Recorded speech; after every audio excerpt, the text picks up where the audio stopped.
ये हमारा तुलसी जी का पौधा है। आज हम बात करेंगे एक ऐसे फर्टिलाइजर के बारे में के इस्तेमाल से तुलसी जी के पौधे को जलने से बचाया जा सकता है। जैसे कि आगे आगे गर्मी बहुत ही ज्यादा बढ़ जाएगी, तो हमें अपने पौधे को अभी से ऐसी खाद देनी है जिससे हमारा पौधा गर्मी को बर्दाश्त कर सके। अक्सर सर्दी के मौसम में तुलसी जी का पौधा सूखने लगता है। ज्यादातर हम सब गार्डनर के साथ ये प्रॉब्लम आती है।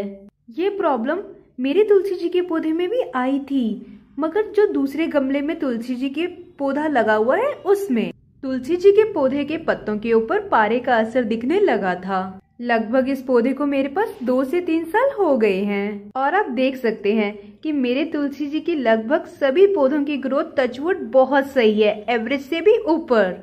जब मैं लेकर आई थी इस पौधे को नर्सरी से, तो ये बहुत ही छोटा सा था ये पौधा। हालांकि आप इस पौधे को मंजरी, जिसे सीड्स बोलते हैं, उससे भी आसानी से ग्रो कर सकते हैं। तुलसी के पौधे को इस तरह से बहुत इजीली ग्रो किया जा सकता है। अगर आप पके हुए बीजों को गमले में इस तरीके से दबा देंगे तो इन बीजों में से नए नए पौधे निकल आएंगे। अभी मौसम बिल्कुल अच्छा है तुलसी के न्यू पौधों को लगाने का।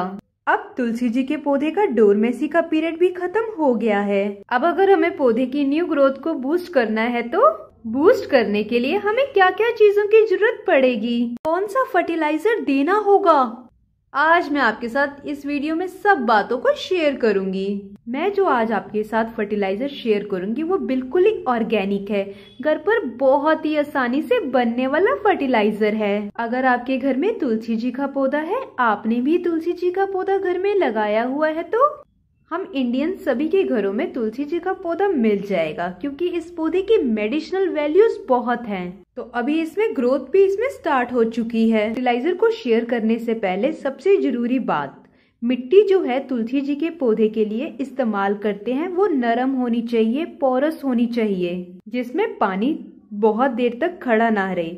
पानी देने के बाद पानी कुछ ही सेकंड में बाहर आ जाए, तो ऐसी मिट्टी में ही आप लगाएं।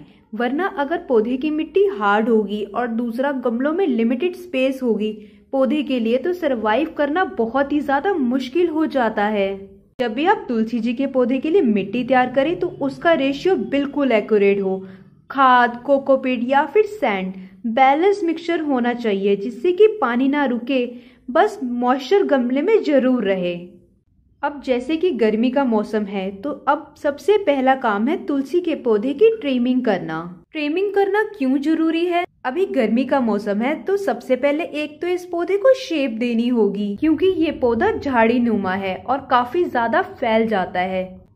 तो इस पौधे को हमें एक शेप देनी है। जितनी भी ड्राई ब्रांचेस हैं उनको भी कट कर दीजिए, ब्रांचेस को छाट छाट कर निकाल दीजिए। अगर आप कैंची का या कटर का इस्तेमाल करते हैं तो ठीक है, वरना आप हाथों से भी तोड़ सकते हैं। आपको जैसा ठीक लगे आप वैसे कट सकते हैं, ये आप पर डिपेंड करता है।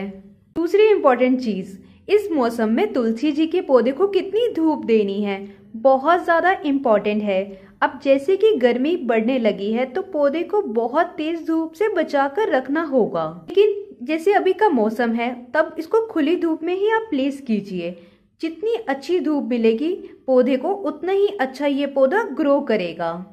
और हाँ, अप्रैल के मिड तक या मई के एंड तक, जब बहुत ज़्यादा धूप हो, गर्मी काफ़ी ज़्यादा होने लगे, टेम्परेचर लगभग 40 के ऊपर जाने लगे, तब आप इस पौधे को सेमी शेड एरिया में रखें या ग्रीन नेट के नीचे ही रखें। इसके अलावा जरूरी है पौधे में पानी कितना देना है, बहुत ही ज़्यादा ये इम्पॉर्टेंट है। जब भी आपको लगे कि मिट्टी ड्राई दिख रही है, तभी पानी दें। बहुत ज़्यादा अगर आप पानी देंगे तुलसी जी के पौधे में तो फंगस लग जाती है।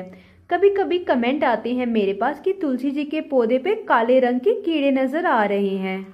कभी कभी मेरे पास कमेंट आते हैं कि तुलसी जी के पौधे पे काले रंग के कीड़े नज़र आ रहे हैं। उन काले रंग के कीड़ों को एफिड्स कहते हैं। तो ये इंसेक्ट जो है हमारे पौधे के ऊपर चलते हुए दिखाई देते हैं। उस कंडीशन में आप सिर्फ ऑर्गेनिक पेस्टिसाइड का ही इस्तेमाल करें, क्योंकि एक तो ये पौधा जो है बहुत ही ज़्यादा पवित्र है और दूसरा इसकी पत्तियों का इस्तेमाल हम खाने में करते हैं। केमिकल पेस्टिसाइड का इस्तेमाल करने से बचें। अगर आपके पास राख है, जिसे हम वुड ऐश भी बोलते हैं, और अगर आपको ये इजीली नहीं मिल पाती, तो आपको जहाँ पे भी तंदूरी खाना बनता है वहाँ से भी मिल जाएगी। आपको अपने पौधे के ऊपर राख का इस्तेमाल करना है कुछ इस तरीके से। पौधों के ऊपर जहाँ भी कीड़ों ने अटैक कर दिया है वहाँ पर भी अगर आप इसका नियमित इस्तेमाल करेंगे तो आपके पौधों पर कभी कीड़ों का अटैक हो ही नहीं पाएगा और तुलसी जी का पौधा सदैव आपके पास सेफ रहेगा। चलिए चलते हैं तीसरे और आखिरी काम की तरफ। तुलसी जी के पौधे के लिए फर्टिलाइजर कौन सा बढ़िया रहता है। को एक बात बता दूं, तुलसी जी का पौधा हो गया, कड़ी पत्ते का पौधा और भी आपका कोई भी आउटडोर प्लांट जिसको एसिडिक सॉइल बहुत ज्यादा पसंद है, उन सब के लिए आप इस फर्टिलाइजर का इस्तेमाल कर सकते हैं। केवल आपको लेना है 2 से 3 चम्मच दही के, खट्टा दही जो घर पर होता है वही, उसका ही इस्तेमाल करना है आपको। 1 चम्मच बड़ा, लगभग 1 लीटर पानी में अच्छे से घोल लें और इसको डिल्यूट कर लें। आपको इसको बहुत अच्छे से मिक्स करना चाहिए, बहुत अच्छे से। अगर आप और अच्छा रिजल्ट चाहते हैं तो इसको रात भर ऐसे छोड़ भी सकते हैं। अच्छे से मिक्स करना है हमें दही को पानी के अंदर।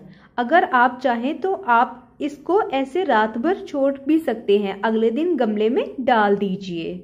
गमले की मिट्टी में मिलाने से आपको बहुत ही अच्छा रिजल्ट मिलेगा। पौधे की मिट्टी एसिडिक रहेगी और पौधा बहुत अच्छे तरीके से ग्रो करेगा। साल में सिर्फ 2 बार आप गोबर की खाद या वर्मी कंपोस्ट दे दीजिए इस पौधे में। इस पौधे की इस प्रकार से केयर करने से सालों साल आपके घर में तुलसी जी का पौधा बना रहेगा।